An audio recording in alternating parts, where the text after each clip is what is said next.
All right, so welcome everyone. Let's just start with the talk. It's time. So my name is Marloes Cornelis, and I'm one of the instructors of the SPS courses of the Foundation Development Directorate. And I'm here to introduce our speaker today for the university courses talks. We've had a few talks before in the last year or so with speakers from Harvard University, from Sabancı University, Columbia University.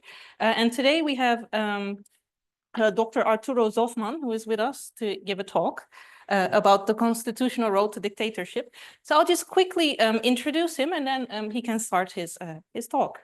So Dr. Arturo Zoffmann is a historian specializing in the transnational history of revolutions and radical ideas, with a focus on Russia and the Hispanic world. Currently a researcher at the Institute of Contemporary History of the NOA University Lisbon, his work explores far-right trade unionism in interwar Europe. Through the Erasmus Plus program, Dr. Zoffmann is here at Sabancı University as part of the ERC-funded STEXEU project. I hope I pronounced that correctly. There's no correct way of pronouncing it. Okay. Teaching, presenting research on World War I in the Balkans. Right. Thank you very much for coming. I give the floor to the professor. Thank you, Marloes. I'm very grateful to Sabancı University. I'm very happy to be here, and thank you all for coming. This time I spent at Sabancı has been great. I'm quite sad that it's coming to an end.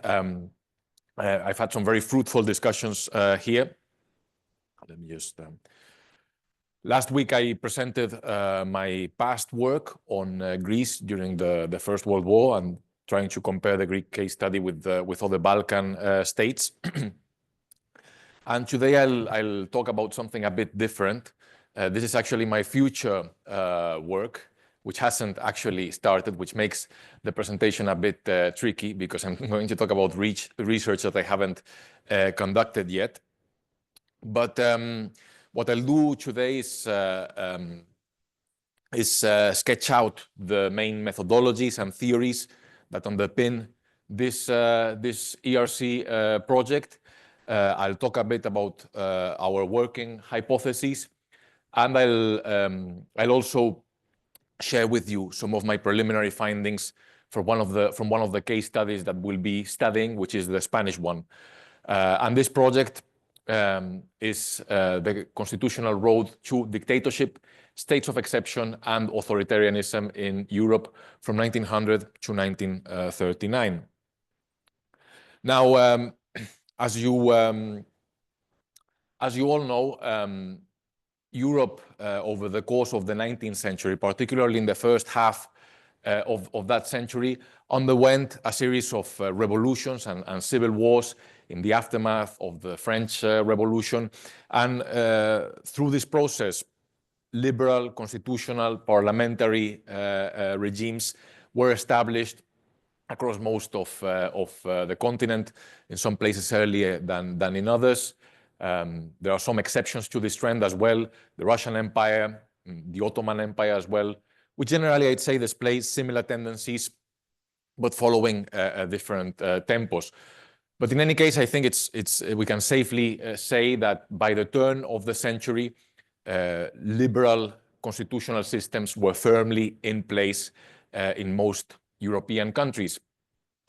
These regimes were parliamentary, they were constitutional, parliaments had legislative powers, there were general elections, and many people refer to them as democratic. And there is now still a debate about to what extent these regimes were democratic. It's important to note that these systems were very different from what today we understand as democracy. They were quite hierarchical, elitist. To begin with, they did not recognize universal suffrage. Not even among men. Generally, it was only propertied upperclassmen who had the right to vote, not to speak of female suffrage. These regimes also were quite repressive. Here we have a picture from painter Manel Casas, depicting here the repression of a general strike in Barcelona in 1902. And for all these reasons, for their elitism, for the repressive character, many historians have labeled these liberal systems as oligarchic liberalism. But in any case, these systems did display a tendency towards the expansion of democratic rights. For instance, if you take suffrage, there was a gradual expansion of the body politic.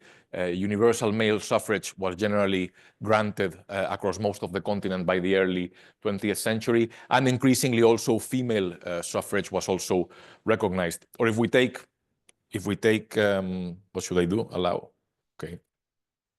If we take the right to strike that I was talking about using this painting, that was increasingly also legalized and recognized by constitutional reforms across the continent.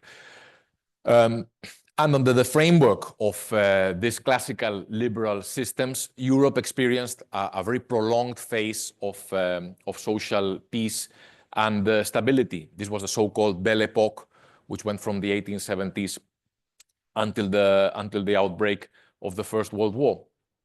However, for all their virtues, these liberal constitutions always included clauses that allowed for the legal suspension of democratic rights, that allowed basically for the constitutional suspension of the Constitution itself, however paradoxical that might sound.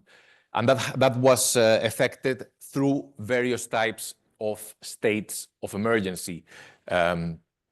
This legal instrument can be traced back to the French Revolution. It was a child of the liberal legal order, although of course there were some ancient precedents in the Roman Republic, but their direct precursor was in the French Revolution, and they were intended to combat extraordinary threats to state authority, to national security, or to the public order.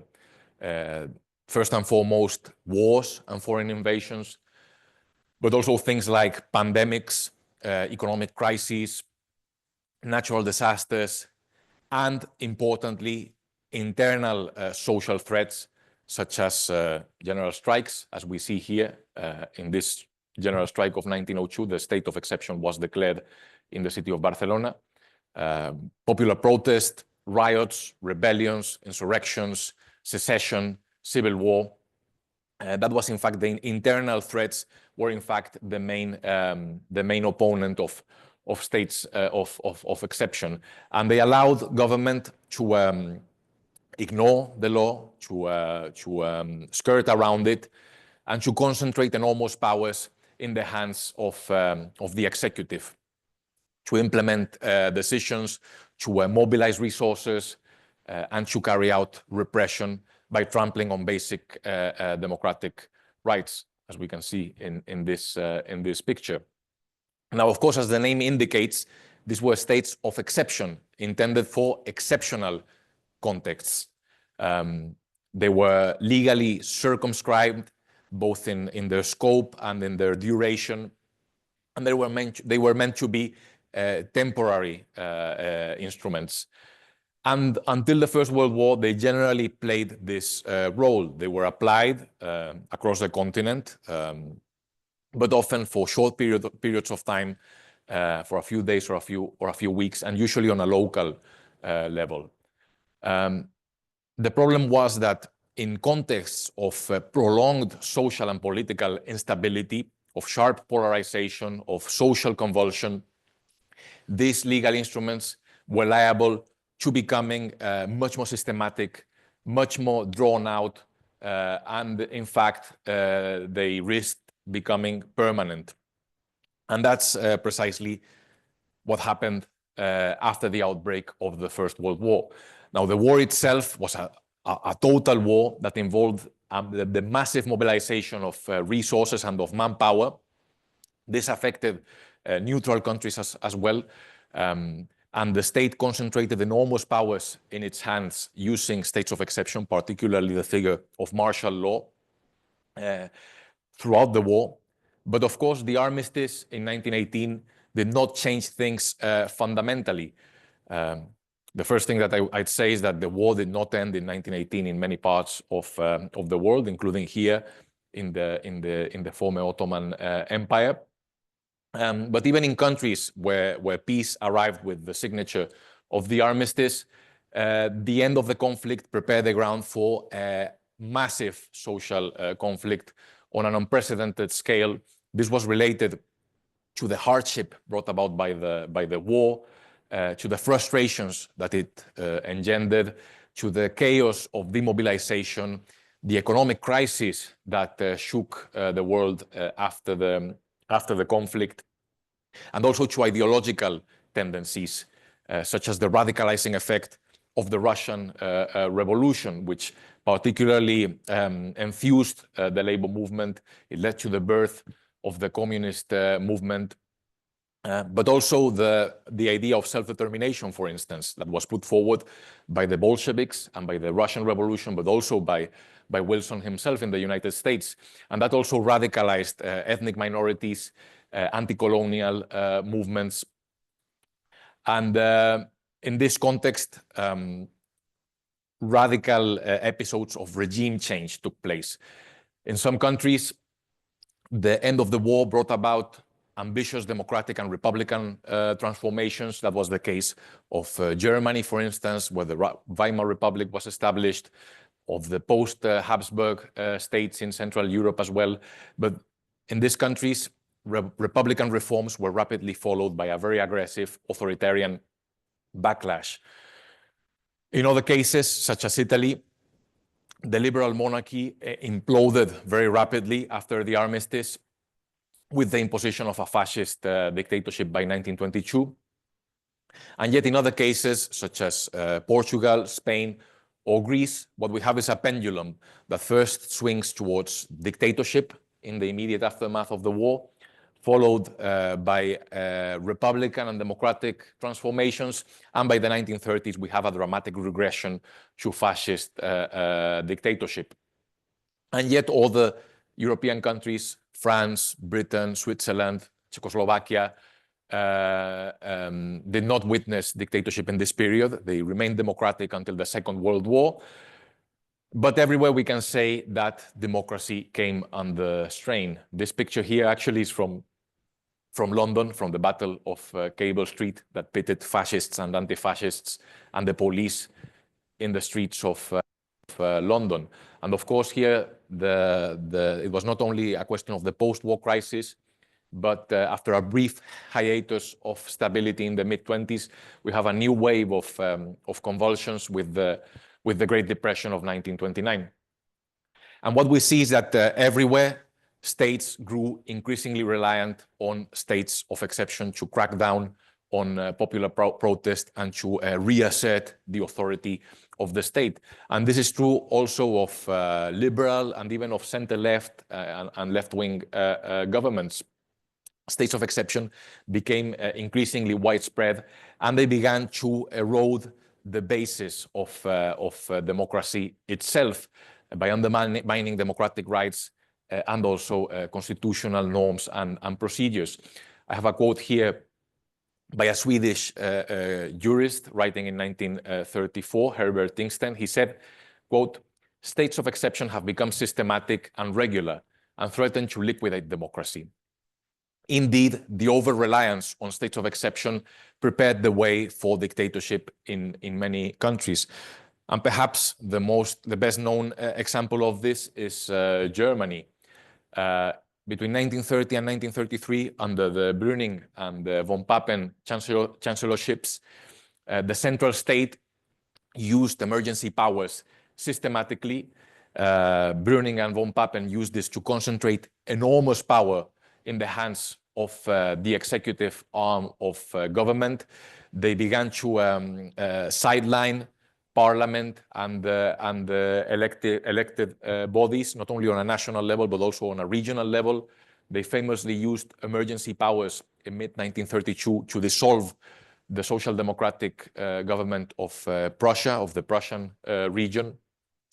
They cracked down on popular protest, particularly on the communist and the socialist movements. They trampled on basic democratic rights using the prerogatives of the state of exception.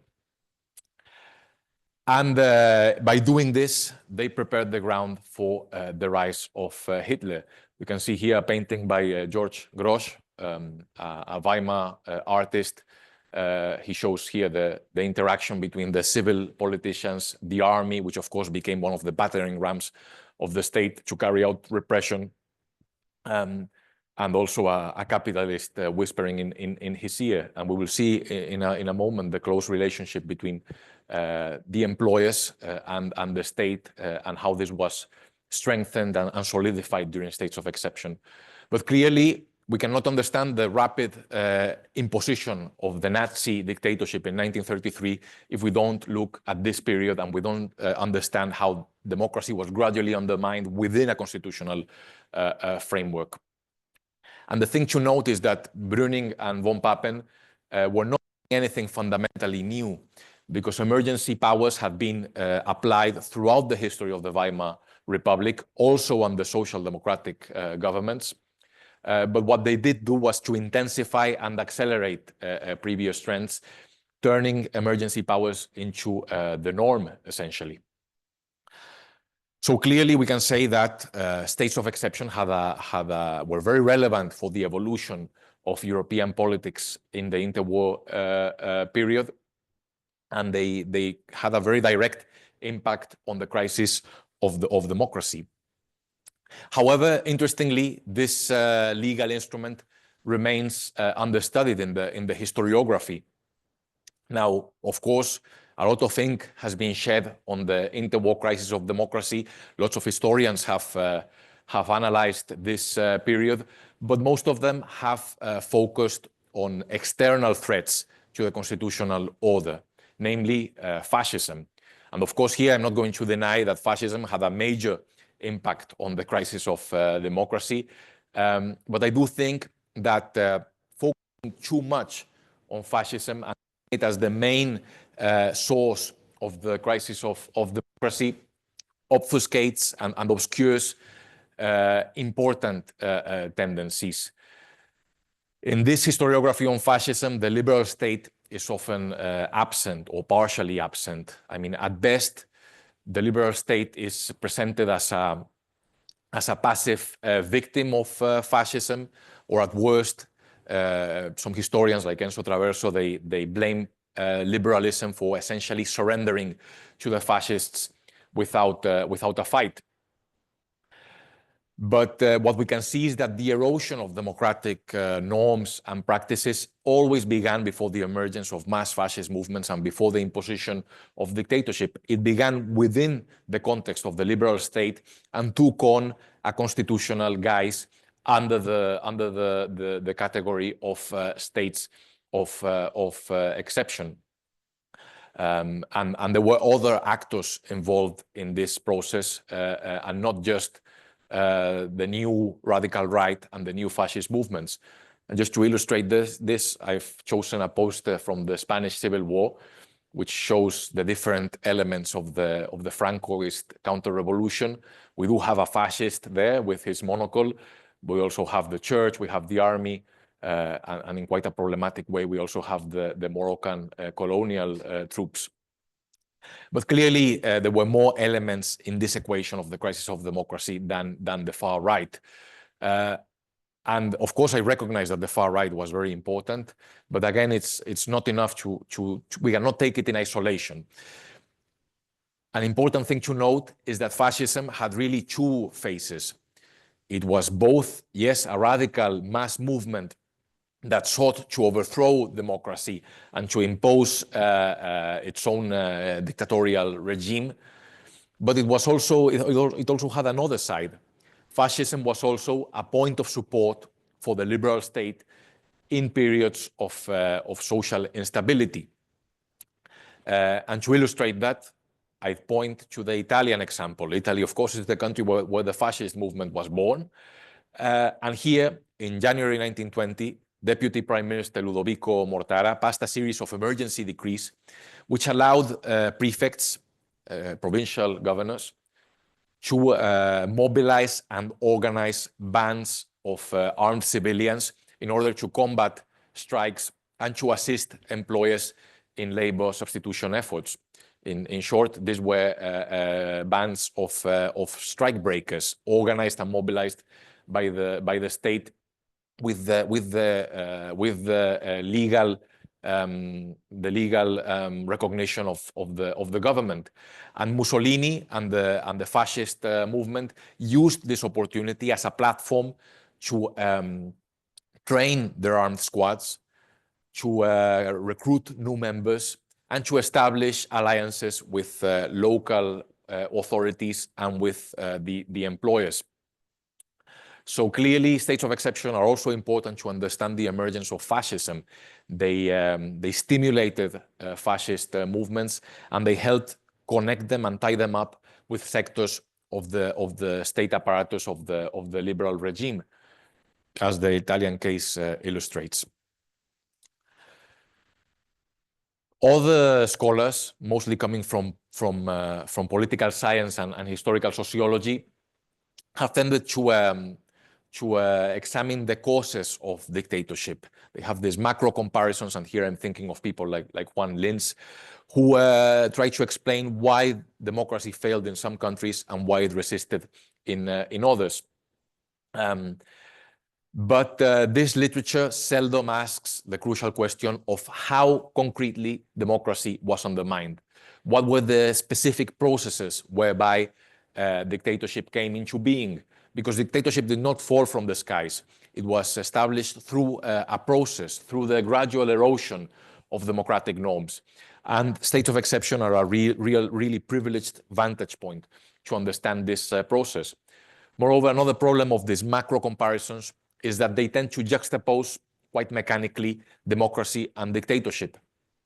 But if we look at the interwar period, and if we look at the world now in some ways, we will see that the most frequent phenomenon is not open dictatorship or classical democracy, but rather hybrid systems, which combine elements of constitutional rule with elements of authoritarianism, often through the instrument of states of exception.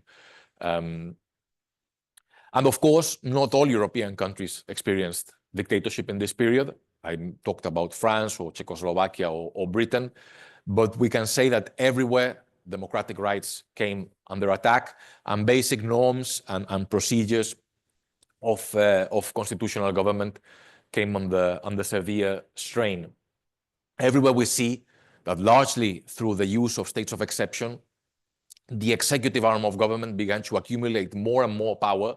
It began to displace the role of the judiciary, and particularly of parliament. And what we have here, in a way, is a partial regression to absolutist forms of government, where all the different aspects of the state, all its different branches become enmeshed into a single centralized force. And in a way, some remnants of this are still present nowadays. This period was important to build up the power of the modern state, where the executive arm plays a really crucial role. And yes, to illustrate this, I have a picture here from the Second Spanish Republic. This is a policeman fighting a worker during a strike in Barcelona. And the Second Spanish Republic was, formally speaking, an incredibly democratic regime. It had a very advanced constitution, but despite this very progressive legal system, it was extremely repressive, and states of exception were declared many times in its short history, helping the state crack down on popular protest, as we can see here. Of course, you might think, hearing this, you might think that I've really found El Dorado here, that no one has studied states of exception until now, but this is not the case at all. There is a very abundant literature on emergency powers and states of exception, but this has mostly been monopolized by jurists and by legal scholars. And here the pioneer was this guy here to the right, Carl Schmitt, a German scholar who wrote two important books in the early 20s, The Dictatur and the Politische Theologie, where he exalted states of exception as the expression of true sovereignty. And he scorned and criticized the liberal legal order for concealing, for wrapping up this basic truth that real power was the capacity to exert unlimited violence and force against the enemies of the state. Of course, you can see here it's quite patent that this was a very authoritarian way of looking at this phenomenon. And indeed, Schmidt became a Nazi. And we can see him here in this picture with Wehrmacht Captain Ernst Junger in occupied Paris in 1941. But Schmidt's contributions were important, and they generated quite a lot of debate and controversy in Weimar Germany and in the German-speaking world in particular. Some of his most important intellectual opponents were Hans Keller and Hans Kelsen. They approached this issue from a classically liberal standpoint by claiming that the constitutional order was the rational expression of the common will, and it could therefore not be suspended regardless of circumstances. In the case of Keller as well, adding a social democratic flavor to this by claiming that the state should try not to repress not to repress popular protest, but rather co-opt and integrate popular demands into the body politic peacefully and democratically. A few years later, another thinker, Karl Löwenstein, he once again picked up on the issue of states of exception, but he defended them. But he did so in a very different way to Schmidt. So Schmidt was a fascist who really loved states of exception as undiluted state power. Löwenstein he called himself a militant Democrat. He stood for militant democracy, but he considered that in the very turbulent and polarized context of the interwar world, it was necessary for democracy to show its strength and to treat its enemies with a heavy hand, using states of exception for that, to exert repression against its opponents, most notably the fascists and the communists. Löwenstein talked about preserving democracy through undemocratic methods. Fire, he said, is fought with fire. Yet another important contribution to this debate came in 1941 with Ernst Frankel's The Dual State. This is quite interesting because he explored the tension between what he called the normative state, which was essentially the constitutional superstructure of the state with its laws and its rationality and its predictability, which came into conflict with the prerogative state, which was essentially the repressive state apparatus, which often operated with disregard and with autonomy from the law. And this mismatch between the normative state and the prerogative state became particularly acute during states of exception. Then after the Second World War, this question sort of fell into oblivion. But the debate came back to the limelight in 2003 with the publication of Giorgio Agamben's Stato di Eccezione. This was written, of course, at the height of the so-called war on terror, where emergency powers began to be used again very, very assiduously by all governments. Agamben actually said that the state of exception has today reached its maximum worldwide deployment. And Agamben explored these debates from the interwar German-speaking world. And he, in a way, he recovered Schmidt and interpreted his theories from a left-wing perspective, actually. That's an important contribution. And after Agamben's book, there was a real explosion of literature on states of exception. But this mostly came again from jurists, public law scholars, political theorists, philosophers. They explored the legal rationale of states of exception. They compared constitutions across different countries. And they also examined the ethical basis for emergency powers. And this is very useful literature.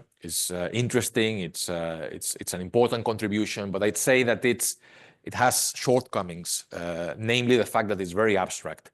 And here, this calls to mind something that Goethe, the German poet, said: "Theory is gray, but the tree of life is evergreen." And this is the problem with these very abstract theoretical approaches, that they tend to detach this legal instrument from the context in which it was applied. They tend to look at faceless institutions and to disregard the mentality and the practices of the men and women, but mostly men, who were empowered by states of exception. And in fact, states of exception were inherently interconnected with social and political reality. They were a response to external, extraordinary threats to state authority, and therefore their history is entirely interconnected with the social and the political evolution of each country. And Agamben himself, he said, I think he put it very nicely, he said that states of emergency lie at a zone of indistinction between law and politics. And consequently, in order to understand them, we have to look at the social and the political context. And this is what the CRC project that I'll be starting in 3 weeks will explore: the social and political history of states of exception in early 20th century Europe. We'll be looking concretely at their impact on democratic rights. We'll be exploring what happened on the ground when they were applied, how the behavior of the state changed, how its interaction with different social forces, with the workers' movement, with the employers, how this was transformed, how states of exception helped weld together coalitions between repressive actors, for instance, between the army and the police, between civilian and military authorities, and also with non-state actors, for instance, between employers and state authorities. And we'll also be we'll use these findings to talk about mentalities as well. How was the worldview of the people who were strengthened and who were brought to the forefront by emergency powers, how changed in this extraordinary contexts? And in order to do this, we will use biography, among other methodologies, but we will try to trace the lives and the trajectories of what I call the technocrats of repression: the army officers, the police agents, the judges, the governors who were empowered by emergency legislation. And here we see, this is again a picture from the Spanish Second Republic, from when the state of siege was declared in northern Spain during a general strike in 1934. This is quite an ambitious project, but the ERC gives us the scope to pursue this type of long-term, thorough research. We'll be setting up a team of 6 historians working on 8 different countries. I'll be working on Portugal and Spain, and then I'll be hiring people to study France, Britain, Germany, Czechoslovakia, Italy, and Greece. This is quite a broad sample in order to take into account different typologies and different categories of regime. Essentially, what we have here is both countries that experience dictatorship and others that remain democratic, as was the case with France, Britain, and Czechoslovakia.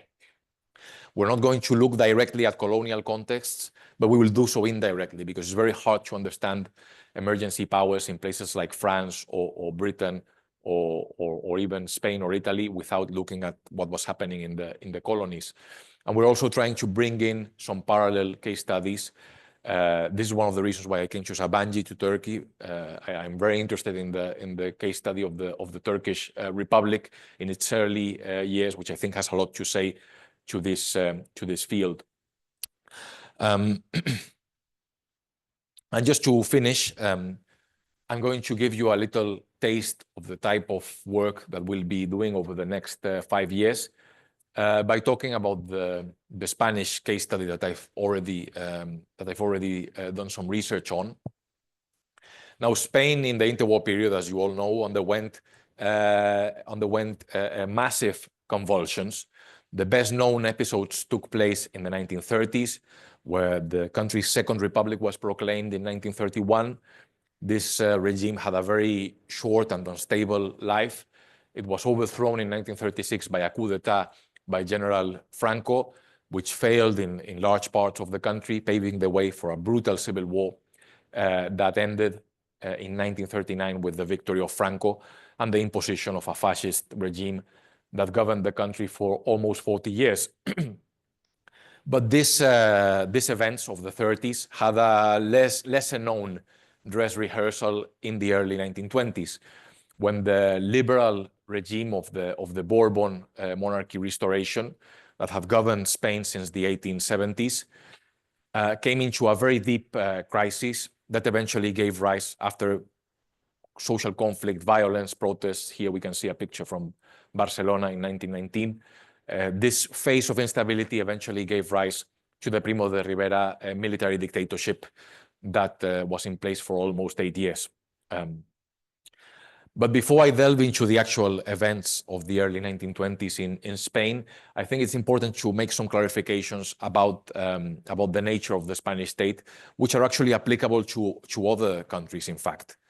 Now, the Spanish state faced some serious difficulties when it came to exerting its authority and carrying out repression in the national territory. And these obstacles were both of a legal and of a material character. So in terms of material limitations to state power, we should talk about the weakness of the national police force.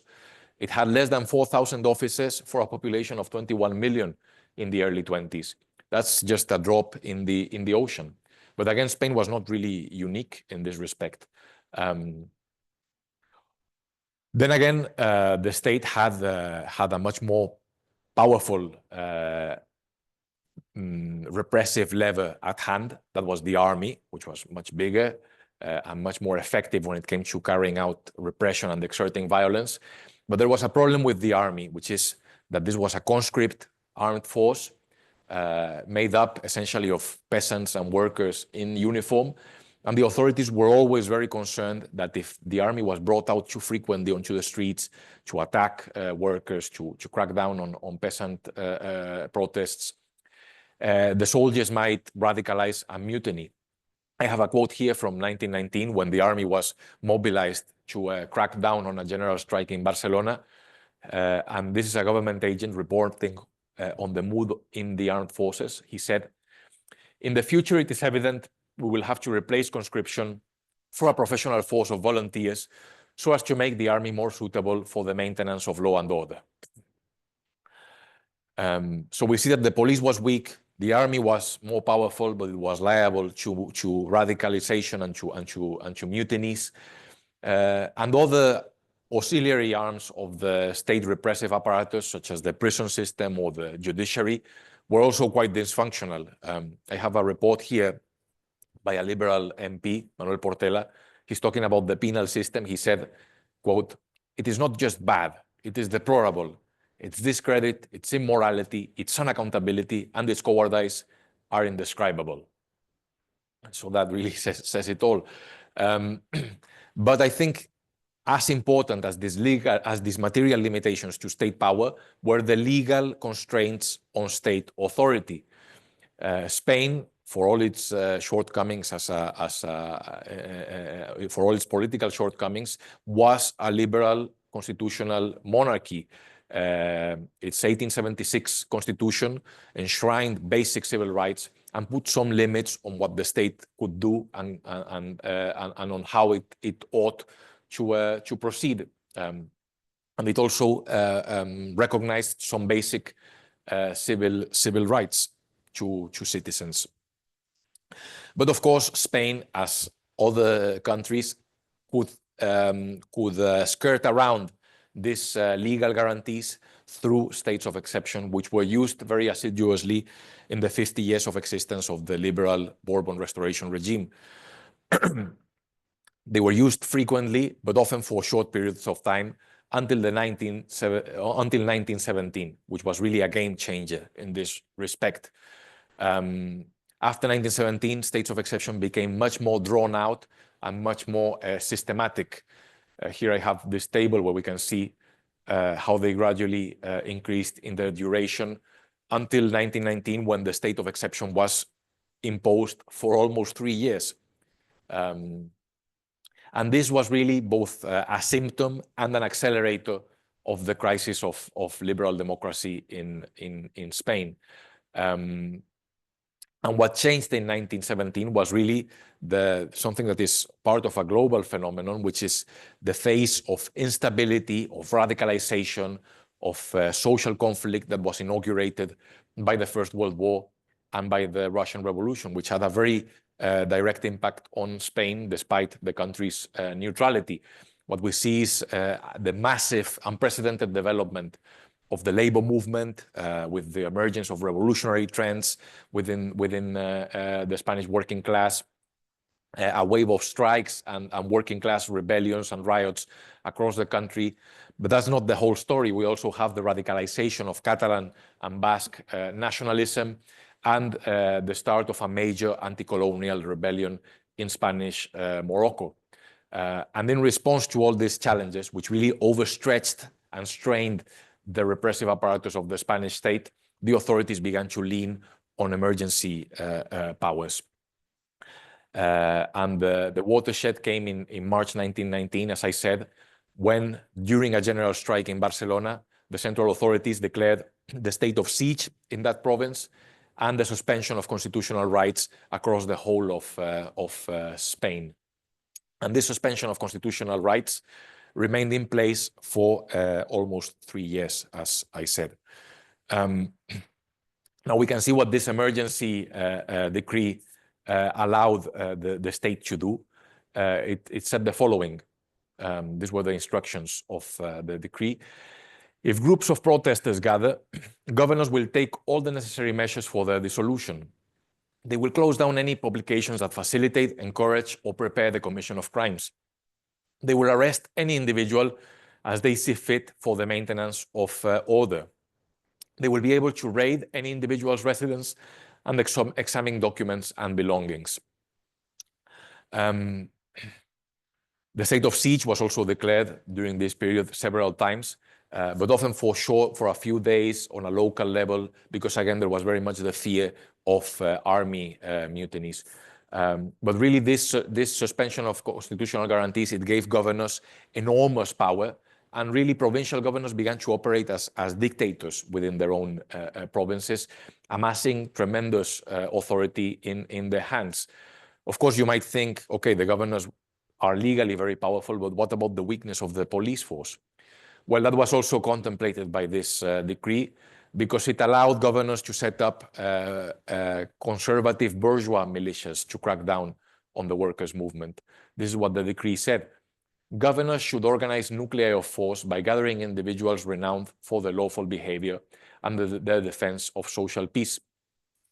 And we see the mass development of paramilitary movements in Spain in this period, particularly the Catalan Somaten, which was a bourgeois militia that was allowed to carry rifles and was brought out to the streets during strikes to police, to help the police. And all of this was taking place, this extreme repression that allowed governors to kill hundreds of activists, to imprison thousands of them. Here we have a caricature from an anarchist newspaper showing a political prisoner from this period. Thousands were deported to other provinces. The press was censored. Associations and trade unions were closed down. The trial by jury was suspended in the province of Barcelona, and all of this took place within what was still formally a constitutional system, a democratic system, in fact. But what I would say that what we have here is de facto a dictatorship, but de jure this is still a liberal democracy. And here I have a quote from a report by some Communist Party members writing in 1926 during the military dictatorship, but looking back at this period of the early 20s. And I think they hit the nail on the head. They said, without exaggeration, we can say that in terms of repression, the military dictatorship has been much more lenient than the previous conservative and liberal governments under the constitutional regime, under whom 300 working class activists were killed by the police and their henchmen. Now, this prolonged suspension of the rule of law came to an end in March 1922 when a reformist government under Sánchez Guerra tried to bring back constitutional normality. But he failed in this endeavor because forces had been set in motion that Sánchez Guerra could not control. Basically, over the previous period, democratic norms and practices had become significantly eroded and worn out. I have a quote here by a Republican MP, Alejandro Lerroux. He said, "We have become completely used to the constant state of exception and to the frequent states of siege, to the point that we no longer protest against this state of affairs." And indeed, this prolonged suspension of constitutional rights, it instilled an authoritarian mentality among important sectors of the state apparatus, most notably the army, but also provincial governors, the police, and also among non-state actors, such as the employers, paramilitary groups, the church as well in a way.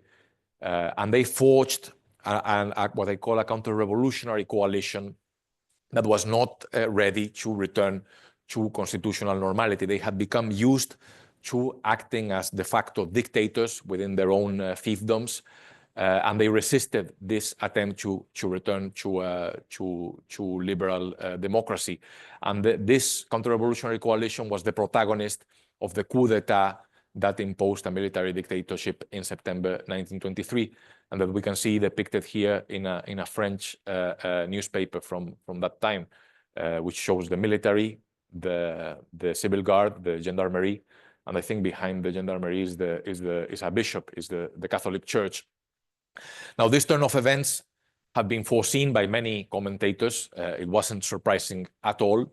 And in fact, it was recognized by some establishment politicians like conservative MP Ángel Osorio, who had actually served as justice minister several times in this period. And he said the following on the eve of the coup d'etat. He said, "Frightened and impressionable governments seek a solution to criminality through states of exception. But this remedy is worse than the disease. To bring out the army, to turn it into the arbiter of the class struggle, to proclaim that common law has failed, can only represent the prelude to the collapse of the regime that we are trying to defend." And just to finish, I'll sketch out the working hypothesis of our project. So what I'd say is that the liberal order had proven quite resilient and stable until the First World War. It was able to impose and maintain bourgeois peace and social order until that moment. But really, the First World War and the Russian Revolution were game changers. There was an unprecedented upswing in social conflict that really overstretched and overwhelmed the traditional liberal state, which gradually gave way to authoritarian regimes across the continent. But the liberal state was not simply overthrown and replaced with dictatorship. It transformed itself gradually into dictatorship. And it did so because it already included an authoritarian seed and authoritarian dimension within itself. It included the institutions, the personnel, and importantly, the legal instruments through states of exception, namely, to turn itself into dictatorship. And everywhere we can say that democracy was always abolished de facto before it was cancelled de jure in coups d'etat or in fascist rebellions.